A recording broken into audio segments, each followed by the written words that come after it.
Please take your seats. The meeting will begin shortly.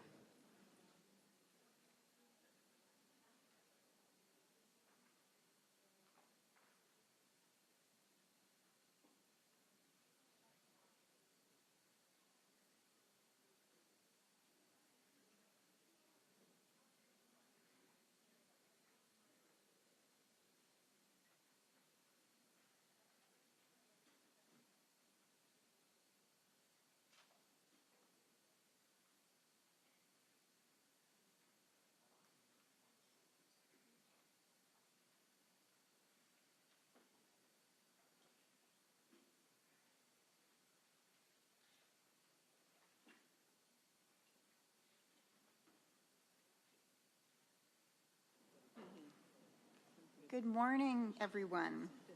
It's a great honor to welcome you to the 2023 High-Level Policy Dialogue on Women in the Economy.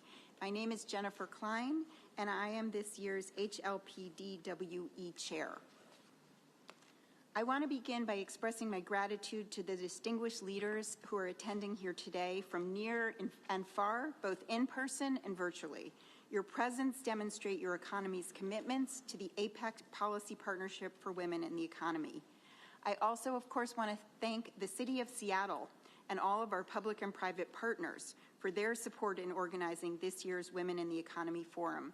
We hope everyone has a chance to spend a moment enjoying this beautiful city. We would like to raise the Women and Economy Forum Chair's statement, which will serve as a guide for ministers to the PPWE on our objectives for the year. We're gathered here today to promote the economic participation of women across the APEC region for the benefit of all its members. Through the APEC Putrajaya Vision 2040 and Ouattara Plan of Action, APEC leaders committed to pursuing and ensuring quality growth that brings economic potential, benefits, greater health and well-being to all, including women. In 2011, the United States launched the Women in the Economy Forum for the first time, where we adopted the San Francisco Declaration, which affirmed each member economy's commitment to improving women's access to capital and markets, building women's skills and capacity, and supporting women's leadership in both the public and private sectors.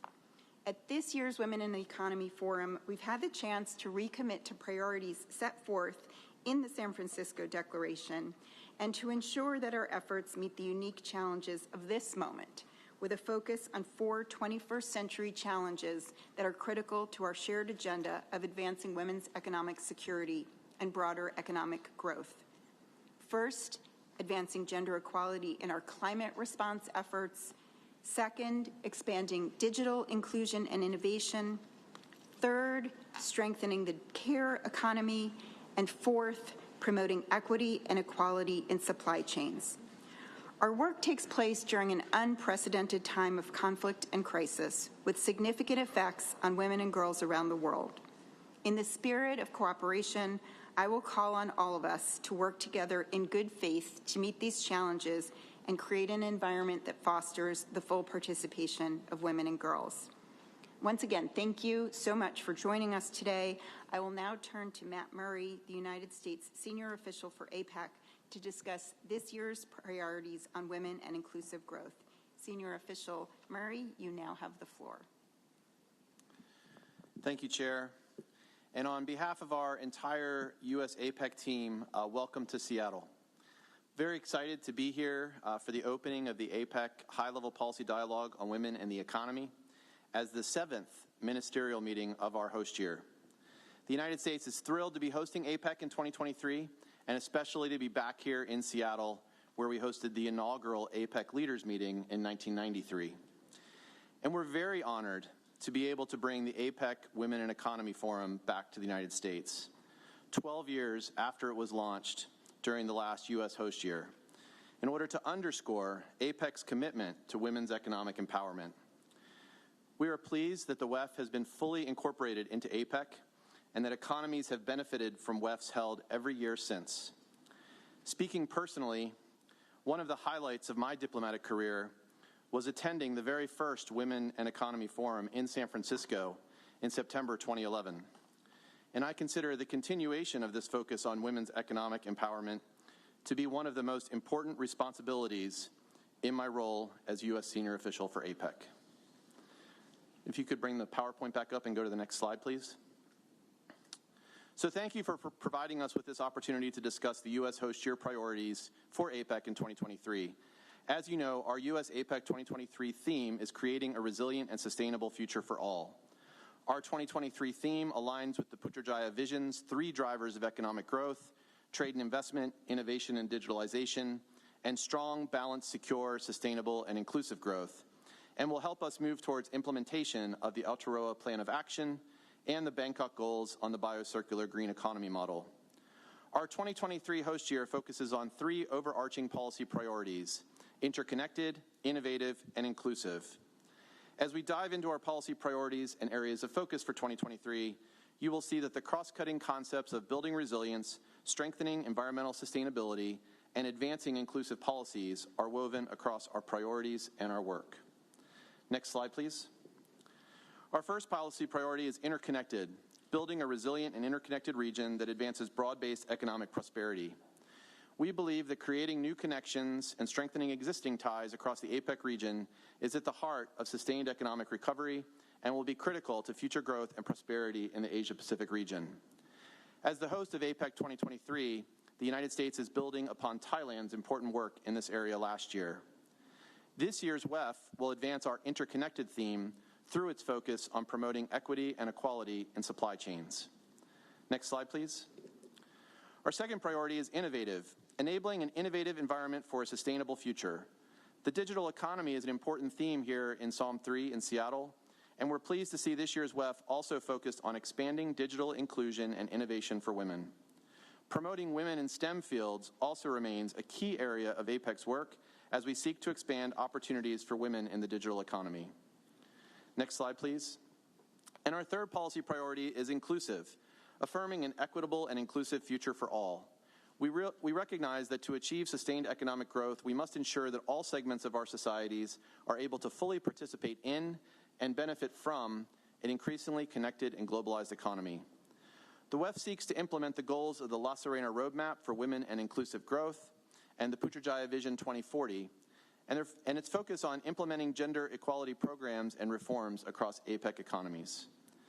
The 2023 Women in Economy Forum will address important inclusion topics in discussions on advancing gender equality in our climate response efforts and strengthening the care economy. And by enabling greater potential for prosperity among underserved and marginalized people, APEC can facilitate equitable and accelerated economic growth across our region. Next slide, please. So here, you'll see the 3 implementation agendas for our 2023 host year, which address various challenges in a cross-cutting manner. Each agenda paper has the following common traits. They're not designed to be consensus documents. They're all based on prior APEC work streams and work towards the implementation of these work streams.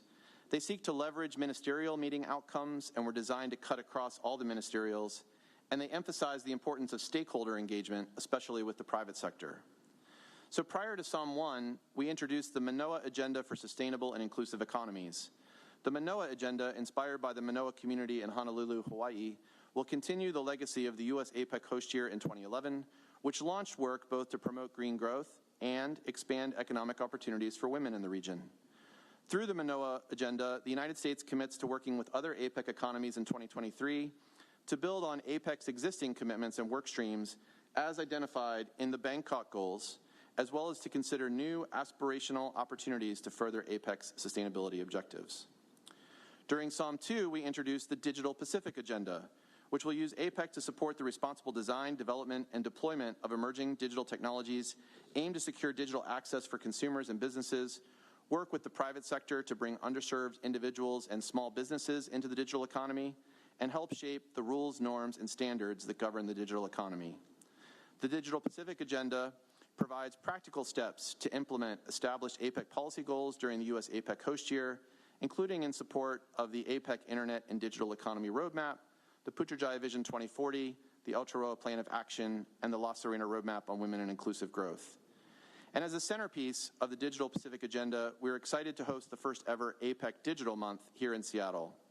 Digital Month is a program of digital-themed workshops, roundtables, and public-private policy dialogues, stakeholder-led or co-led events and field trips, and digital-related sessions at APEC ministerial meetings. And we're delighted that the Women in Economy Forum has also been engaged in many of these programs. And then most recently, we introduced the Bay Area Agenda on Resilient and Inclusive Growth. The United States calls on APEC economies to work together to ensure that the progress we have made in recent years can endure through the unpredictable challenges of the future. This agenda aims to ensure that the work of APEC 2023 strengthens economic ties throughout the region and increases supply chain resilience while continuing to integrate the cross-cutting concept of inclusion. In particular, the agenda seeks to advance our efforts across a number of areas, including women in the economy, by connecting women entrepreneurs, minority-owned businesses, and women-owned small and medium-sized enterprises with corporate and government procurement and global value chains, which allows businesses to scale, which incubates entrepreneurs, and reduces social barriers for women and minority-owned businesses. Next slide, please. So as we wrap up this presentation, just wanted to underscore we're very excited to host you all here in Seattle, again, which is just the most recent installment in our host year.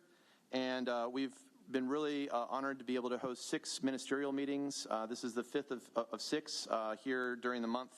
And we look forward to welcoming you all to San Francisco for APEC Economic Leaders Week from November 11th to 17th. And we will be sending out more details on APEC Economic Leaders Week to economies shortly after our meetings in Seattle conclude. So thank you again, Chair, for providing us this opportunity to give a brief overview of the host year priorities. We welcome any feedback or suggestions today from member economies or any time throughout the year on how we can further improve upon our planning.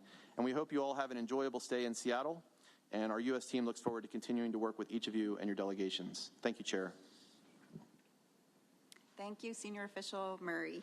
We now have an opportunity to hear from the APEC Secretariat's Executive Director, Dr. Rebecca Santamaria. Dr. Rebecca, you have the floor. Thank you very much. Good morning, Ministers, Excellencies, ladies and gentlemen. I must start by congratulating and thanking Ms. Jennifer Klein, Chair of the 2023 High-Level Policy Dialogue on Women and the Economy, for successfully hosting the APEC Women and the Economy Forum 2023 and convening this session today. It's always an honor for me to attend this meeting because this body can drive change. In 1996, leaders committed to put special emphasis on the full participation of women and youth. Yet, it wasn't until 2011 in San Francisco, when the U.S. last hosted APEC, as we've heard previous speakers say this, that we took concrete steps towards gender mainstreaming by formalizing a platform for doing so. We established a policy partnership for women and the economy and held the first Women and Economy Forum. In 2019, in Chile, we agreed on the La Serena Roadmap for Women and Inclusive Growth, which serves to ensure that the decades of rhetoric on women's economic empowerment, which serves to ensure is translated into an actionable plan that we can track. These developments tell us while there is will and commitment to advance women's economic empowerment, it has taken us decades to get here, and we're not there yet. Our work shows us that there remain stubborn policy and data gaps, as well as social cultural norms that serve to take us back decades. The PPWE, under the leadership of Chantel Stratford, must be commended for ensuring that members discuss candidly the tasks at hand as we work to advance women's economic empowerment in APEC through the La Serena Roadmap Implementation Plan. It is said that what gets measured gets done. Even as we make strides in measuring the progress of women's economic empowerment through the APEC Women and Economy Dashboard, I must underline that we could do better if we had more robust sex desegregated data, which is key to better informed and well-targeted, tailored policy interventions. One example is in the area of unpaid care work. It is reported that women spend an average of 4 hours and 20 minutes a day doing unpaid care work, almost 3 times that spent by men. But we need data to be able to quantify this impact, not just on productivity, but also to push for factoring unpaid care work in our measurement of economic growth.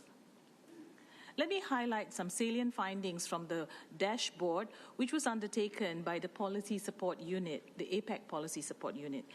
The 2023 dashboard shows progress in some areas. Unfortunately, the dashboard also shows us not just that we have more to do, but that in many areas we have been standing still.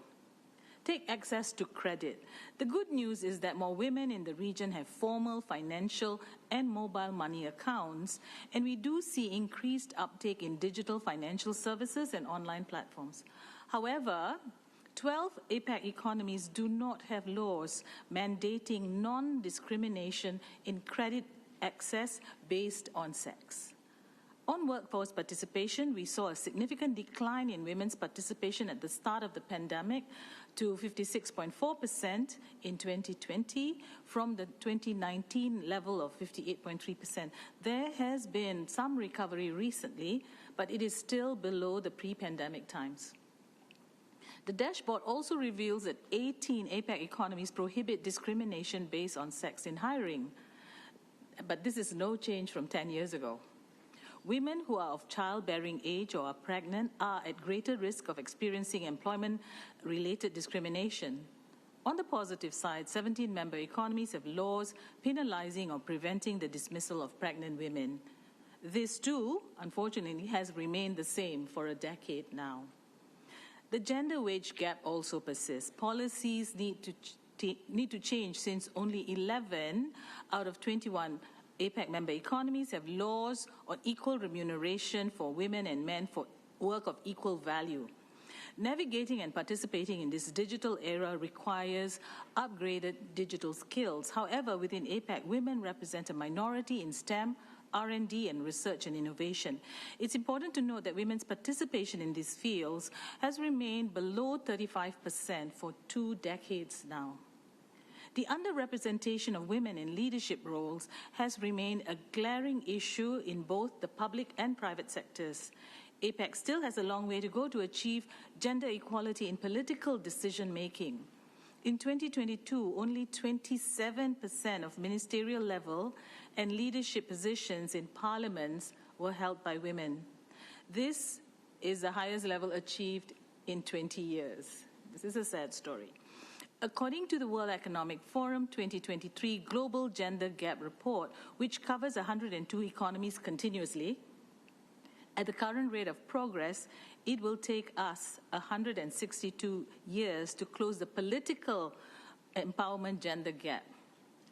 So, ministers, excellencies, ladies and gentlemen, we have our work cut out for us. We must match rhetoric with action, hence the significance of this meeting. The APEC Secretariat stands ready to provide the support to the important work that you are doing. Thank you, and back to you, Chair. Thank you, Dr. Rebecca, for your updates and your wise words from the APEC Secretariat. We're now going to turn the floor to Ms. Gabby Costigan, who will provide updates from the APEC Business Advisory Council. Ms. Costigan, over to you. Thank you, Chair. Good morning, everybody, and it is my great pleasure to present to you the key messages sent by the APEC Business Advisory Council to this forum. I would also like to thank and congratulate the US team for hosting such a great event here this week, and we very much look forward to San Francisco in November. We all recognise that women contribute to all sectors of our economies, but our full economic potential remains unrealised. We've all heard the sobering statistics this week of what it will take to close the gender gap and the significant economic impact that women can add to the APEC region's GDP. It is simply not good enough in 2023 that we still have so far to go. Women continue to play a vital role as drivers of economic recovery and in building resilience in our economies following the destructive pandemic years. ABAC members know that collective and coordinated effort through public-private collaboration is key to expanding economic opportunities for women, and we urge greater progress towards the La Serena Roadmap goals. Achieving gender parity in leadership across the public and private sectors is critical in addressing gender gaps. This year, ABAC has pursued an agenda around the theme of equity, opportunity and sustainability, all of which are of relevance and importance to the economic empowerment of women. This morning I'll report on 4 of the ABAC key messages today. The first is around formalisation and access to support. We note that the importance of formalising businesses into the economy is often overlooked, and yet women-led businesses are increasingly a large section of the informal sector. This makes it almost impossible for them to receive the critical support needed to improve the viability of their businesses and to allow them to fully contribute to their communities. These circumstances were all too evident as women-led businesses struggled to survive the challenges presented by the pandemic. Women entrepreneurs make up a significant proportion of MSMEs. They need persistent, intentional and tailored support to access finance, business networks and capacity building programs. The second key message is around digital transformation. The pandemic triggered an acceleration in digital transformation. This has presented significant opportunities as well as tremendous challenges for women. The adoption of digital technologies was in order to facilitate remote work arrangements, access to healthcare and government services, participation in global supply chains, education, and almost every aspect of life. As a result, the digital divide has widened, where those who are unable to access the opportunities afforded by technology are significantly disadvantaged. Women are too often in that group. Economies must strive to ensure that women have equal access to digital resources, connectivity, and digital literacy and skills training to support them in the workplace and in their businesses. This includes training on cyber risks and security, and ABAC has developed a cybersecurity assessment toolkit for MSMEs which can assist. ABAC also notes the significant opportunities afforded to women through the application of AI in digital health. The third key message is around women in STEM education and careers. As technology drives every aspect of the economy, ensuring women are strongly represented in STEM roles is critical to their economic empowerment and fundamental for businesses to thrive. This year, ABAC undertook a research project to identify gaps in and existing barriers to women's participation in STEM education and employment. ABAC engaged Erin Weiser to undertake this work. We worked across private sector networks and partnered with LinkedIn to access data which had not previously been available and which provides a broader picture of obstacles to women's engagement in technology-based industries. STEM employers have a strong incentive to expand their talent pool given global shortages of workers with STEM skills. In the US alone, it has been estimated that 3.5 million STEM jobs will need to be filled by 2025. The growing importance of investing within ESG parameters has pushed firms to seek gender equity for financial and social reasons in equal measure. And recent research by Credit Suisse also found that companies with greater gender representation perform better in terms of operating margins, credit rating and share price. In relation to STEM education and careers and employment, we ask the question, why is there still such disparity and what can be done to effectively overcome the barriers? We have found so far that while progress has been made since the 2017 APEC Women in STEM framework, but it is still going to take time to build up the Women in STEM pipeline. We need to make early intervention in girls' education, address cultural and societal factors, and emphasise improving interest in engineering and computer sciences. We need to build supportive environments that value and encourage women's contributions and ensure that education is affordable for all women. We must also invest in mentorship. Workplaces need to support employees to manage family responsibilities, address biases in hiring practices, workplace culture, and wage and seniority gaps. We need to consider why women with STEM degrees do not join the STEM workforce at the same rate as men, why they earn less when they do, and why they drop out at higher rates, and why they are underrepresented in leadership roles. More support must be offered to women entrepreneurs in research and development. We need to ask why women studying STEM subjects appear to be subjected to harassment in greater levels than women in non-STEM studies, and why women researchers are subjected to high levels of violence. The ABAC study makes a number of recommendations to APEC ministers and will also make recommendations to the APEC economic leaders in our report to them in a couple of months, with actions to support and encourage women in education, in employment and as entrepreneurs. It goes without saying that it is in all our interests to ensure that women are able to actively contribute to and participate in every aspect of our economies, most particularly in STEM fields, given the critical role of technology in every aspect of our societies today. The final report will be available in the coming months. And then lastly, creating an MSME ESG inclusion framework. We recognise that women entrepreneurs are strong agents in working to achieve inclusive and sustainable growth in our region. MSMEs make up 97% of the region's businesses, with many being led by women, and many of those being integral to global supply chains. We know that women employees and women leaders in business prioritise sustainability, and that their influence and impact in achieving the UN Sustainable Development Goals can be significant.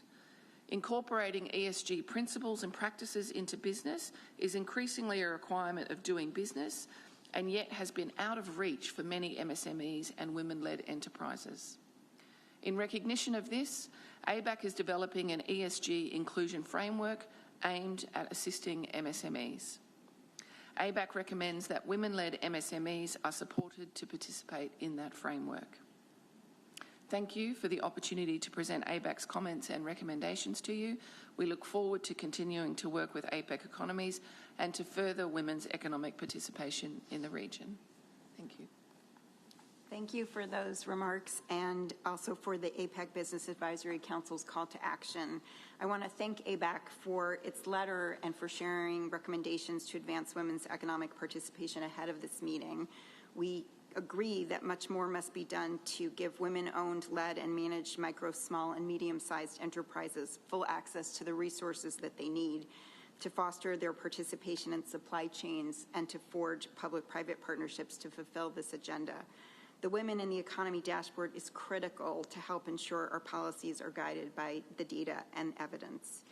We welcome further conversations with ABAC so that APEC can meaningfully engage with and support your work. I invite ABAC to reach out to the PPWE to help implement APEC's key recommendations as we turn to Peru's 2024 host year. Now I'm going to turn to Chantal Stratford, the PPWE Chair. Ms. Stratford, the floor is yours. Thank you, Chair.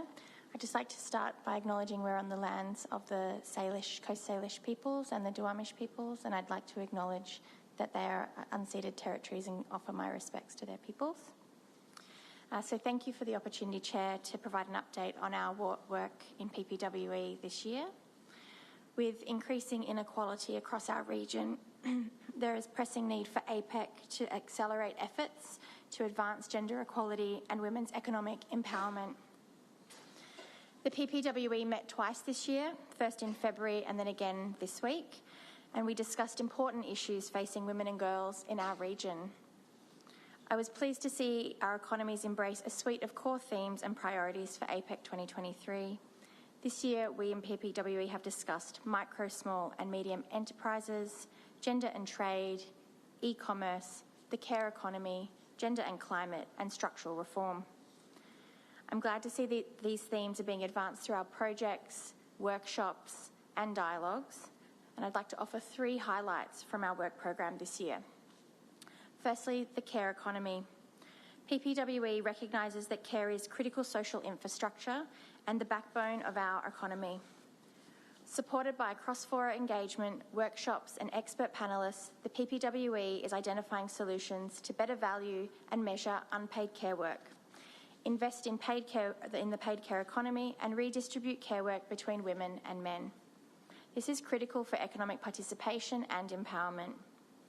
PPWE has also discussed the importance of parental leave policies, improved access to affordable and quality childcare, and support for private sector care provisions. In coming months, the PPWE will work together to develop a non-binding APEC Care Compact to establish voluntary principles to rebalance the gendered undertaking of unpaid and domestic care work and to better value the paid care economy. Discussions on gender segregation in the labour market and its impact on gender equality continue. The PPWE continues to advance structural reform efforts by advocating for more analysis and consideration of the different economic impacts of policies on women and men. We heard that gender equality budgeting improves the evidence for resource allocation, provides greater transparency of the impact of the budget on different groups of people, and creates better and fairer outcomes. These tools can be used to identify and fund policy measures that close these gender gaps and avoid measures that exacerbate gender inequalities. The PPWE also highlighted the need to do more to collect and better understand gender disaggregated data in our region to ensure policies do not negatively impact women and girls or continue to entrench bias and advantage in favour of male counterparts. Finally, the PPWE have been encouraging cross-fora collaboration, which is key to mainstreaming gender across APEC and learning from the lived experiences of a diverse group of people. We held important discussions on the intersection between gender and trade in a joint dialogue with the Committee on Trade and Investment and structural reform with the Economic Committee. The PPWE discussed future opportunities to collaborate with the APEC Committee on Trade and Investment, Economic Committee and the SME Working Group. As PPWE Chair, I delivered a progress update on the La Serena Roadmap to senior officials on the 15th of August. APEC has made positive progress to implement the La Serena Roadmap, but it is limited and incremental. We must continue to lift ambition and accelerate efforts to improve gender analysis and monitoring and evaluation measures across a variety of activities to ensure we deliver tangible outcomes for women and girls. Strong gains have been made in increasing the number of initiatives to advance women's economic empowerment across all of the roadmap's key action areas since 2021. Women's access to capital and markets continues to be our most prioritised. But more work is needed within APEC to design and implement initiatives to strengthen women's labour force participation, improve access of women to leadership positions in all levels of decision-making, support women's education, training and skills development and access in a changing world of work, and advance women's economic empowerment through data collection and analysis. When we look at the detailed analysis of progress, there are 5 areas which have seen no improvement since the last report. These include promoting women into formal work, closing the gender pay gap, improving access to decent employment, preventing gender-based violence, and countering gender stereotypes in education and skills development. These areas are fundamental to achieving gender equality and ensuring women fully participate in and benefit from the economy. These gaps demonstrate that APEC is not yet doing enough to get to the root of gender inequality, the gender norms and attitudes embedded in our institutions that continue to harm women and girls and favour men. This is evident in the minimal improvement in closing the gender gap. Prioritising the design and funding of initiatives that address these gaps will be key to achieving the roadmap's objectives. There is a lack of knowledge and use of the gender inclusion guidelines across APEC. Only 26% of initiatives report using the guidelines in project design or delivery. The Women in the Economy dashboard is better understood within APEC, but is also underutilised. I am pleased to report that the PPWE project implementation is tracking well.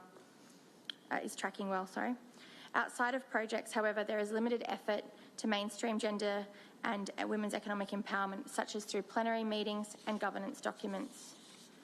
I would like to see all working groups include a standing agenda item on gender and inclusion at our meetings, and ensure that strategic plans include commitments to advance the La Serena Roadmap with measurable targets. I can see substantial opportunities for us to further mainstream gender equality across APEC. APEC is a dynamic and representative institution, and yet less than half of the APEC committees and working groups, 17 out of 43, are led by women. This means that less than half of the discussions in this very organisation are led by women. The gender bias is starker at the higher levels of leadership. All 4 APEC committees are currently led by men. We need to do better to ensure we are elevating the voices of women across APEC and reflecting their lived experiences. Implementing gender targets for leadership roles or alternating women and men serving as chair can be an effective way that economies can ensure APEC benefits from the experience and expertise of women. In closing, I would like to remind us that men and boys don't have a monopoly on brilliance. Our economies benefit from the skills, knowledge, and perspectives and experiences of women and girls. However, women and girls continue to face structural and pervasive barriers in private and public spheres. In order to address these barriers, I urge economies to adopt a mainstreamed approach to gender equality, whereby gender equality considerations are a fixture of your policy making and considered at every level of decision making. I look forward to collectively adopting the WEF statement and highlighting our shared commitment to achieving gender equality. I thank the United States for a successful host year and look forward to PPWE building on this legacy in Peru's host year next year. Thank you. Thank you so much. We're now going to turn to the adoption of the agenda. Your Excellencies, we have developed an ambitious agenda organized by our 4 themes. This week, you participated in workshops on topics such as closing the digital gender gap, promoting care infrastructure, and increasing women's access to jobs and leadership opportunities in the green and blue sectors, among other issues. I'm going to pause for just a minute while the press leaves the room.